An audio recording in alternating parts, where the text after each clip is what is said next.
दोस्तों, भगवान शिव के बारे में प्रचलित है कि वह थोड़ी सी तपस्या से आसानी से प्रसन्न हो जाते हैं। हालांकि कई ऐसे उदाहरण भी हैं जब किसी ने बड़ा वरदान पाने ने उनकी कठिन तपस्या भी की है। लंकाधिपति रावण ने भी अमृतत्व का वरदान पाने के लिए भगवान शिव को अपने 10 सिर चढ़ा दिए थे। भगवान शिव से जुड़ी ऐसी ही एक और कहानी है जिसमें एक राक्षस ने शिव जी की घोर तपस्या कर उन्हें प्रसन्न किया था। हालांकि वरदान देकर भगवान शिव खुद ही मुसीबत में फंस गए थे। बाद में भगवान विष्णु ने उन्हें इस मुसीबत से छुटकारा दिलाया था। कहानी के मुताबिक एक बार महर्षि नारद धरती पर घूम रहे थे। रास्ते में उन्हें वृकासुर नाम का राक्षस मिला। नारद मुनि को देखते ही उसने कहा कि मैं आपसे कुछ सलाह लेना चाहता हूं। आप मुझे बताइए कि ब्रह्मा, विष्णु और महेश में कौन देवता जल्द प्रसन्न हो जाते हैं। महर्षि नारद ने बहुत सोचने के बाद कहा कि वैसे तो तुम तीनों महादेवों में से किसी की भी तपस्या कर सकते हो, लेकिन ब्रह्मा और विष्णु जल्दी प्रसन्न नहीं होते हैं। उनके लिए बहुत वर्षों तक कठिन तपस्या करनी पड़ती है। ये भी हो सकता है कि तुम्हारी आयु पूरी हो जाए, लेकिन तपस्या पूरी ना हो। भगवान शंकर थोड़ी आराधना से ही प्रसन्न हो जाते हैं। वे अपने भक्त की इच्छा पूरी करने के लिए सोच विचार नहीं करते हैं। वृकासुर ने भगवान शंकर की आराधना करने का फैसला किया और हिमालय के केदार क्षेत्र में जाकर आराधना करने लगा। यज्ञ, जप, तप, ध्यान सब प्रकार से वह पूजा पाठ करने लगा। कुछ दिनों के बाद उसने सोचा कि मैं शरीर और प्राण को ही भगवान शिव को अर्पित कर दूंगा। ऐसा सोचकर वह अपने शरीर का मांस काट काट कर यज्ञ कुंड में डालने लगा, लेकिन भगवान शिव प्रसन्न नहीं हुए। परेशान होकर एक दिन उसने अपना शीश काटकर भगवान शिव को अर्पित करने का फैसला किया। स्नान ध्यान कर जैसे ही उसने खड्ग उठाकर अपना शीश काटना चाहा कि भगवान शंकर प्रकट होकर बोले, बस करो, तुम्हारी तपस्या पूरी हुई, मैं तुम पर प्रसन्न हूं, वर मांगो। वृकासुर हाथ जोड़कर भगवान शिव से बोला, आप मुझे वर दीजिए कि मैं जिस प्राणी के सिर पर हाथ रख दूं उसकी तुरंत मृत्यु हो जाए। शिवजी वृकासुर की यह मांग सुनकर चिंता में पड़ गए, लेकिन वरदान नहीं देने पर देव मर्यादा का उल्लंघन हो रहा था। शिवजी वृकासुर से बोले कि तुम्हारी तपस्या व्यर्थ नहीं जाएगी। तुमने मुश्किल वरदान की कामना से तपस्या की थी, इसलिए तुम्हें तपस्या भी कठिन करनी पड़ी। जाओ, जैसा वर चाहते हो वैसा ही मिलेगा। वरदान पाते ही वृकासुर की आसुरी वृत्ति जाग गई। उसने कहा कि प्रभु, आपका यह वरदान सत्य है या नहीं, इसकी परीक्षा लेना चाहता हूं। इसीलिए पहले आपके सिर पर ही हाथ रखकर देखता हूं कि इस वर में कितनी सत्यता है।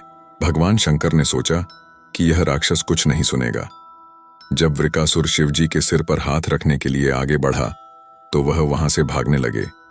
इस पर वृकासुर का क्रोध बढ़ गया। वह पीछा करते हुए चिल्लाया कि महर्षि नारद की तरह आपने भी मुझसे छल किया है। वरदान की परीक्षा से डरकर क्यों भाग रहे हैं। शिवजी भूमंडल छोड़कर देवलोक तक भागते रहे और वृकासुर भी उनका पीछा करता रहा। अंत में भगवान शिव विष्णु लोक पहुंचे और विष्णु जी को अपनी परेशानी बताई। विष्णु जी ने हंसकर कहा कि कुछ भी हो, आपके वरदान की सत्यता तो सिद्ध करनी ही होगी। भगवान विष्णु ने योग माया से एक वृद्ध तेजस्वी ब्रह्मचारी का स्वरूप बनाया और वृकासुर की ओर चल पड़े। भगवान विष्णु को जब वृकासुर आता हुआ दिखाई दिया तो उन्होंने आगे बढ़कर उसे प्रणाम किया। उन्होंने वृकासुर से कहा कि असुर राज कहां भागे जा रहे हैं। लगता है कि आप बहुत थक गए हैं। शरीर को थोड़ा आराम दीजिए। आप सब प्रकार से समर्थ हैं, फिर भी मेरे योग्य कोई काम हो तो बताइए।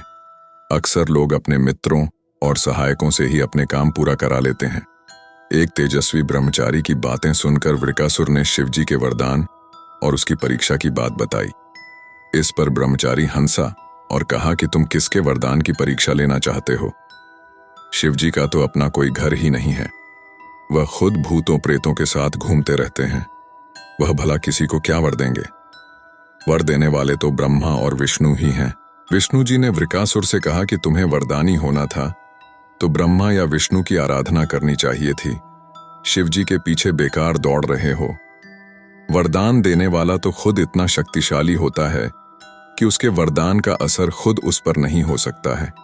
उन्होंने तो तुम्हें झूठ मूठ का वरदान दिया है। तुम्हारी तपस्या बेकार चली गई। ब्रह्मचारी की बात सुनकर वृकासुर निराश हुआ। उसका मनोबल टूट गया। वह कहने लगा कि मुझे तो देवर्षि नारद ने शिव की आराधना करने को कहा था। ब्रह्मचारी ने कहा कि तुमने नारद मुनि पर भरोसा कर लिया। वह तो ऐसे घुमक्कड़ साधु हैं जो सभी को उलटी सलाह ही देते हैं। अगर तुम्हें मेरी बात पर भरोसा नहीं हो तो अपने सिर पर हाथ रखकर देख लो कि कैसे शिव ने तुम्हें झूठा वर देकर बहकाया है। वृकासुर का मनोबल बुरी तरह टूट चुका था। उसे ब्रह्मचारी की बात पर भरोसा हो गया कि शिवजी ने भी उसके साथ छलकर झूठा वरदान दिया है। उसका विवेक नष्ट हो गया। उसने वरदान की सत्यता का परीक्षण करने के लिए अपना हाथ अपने ही सिर पर रख लिया।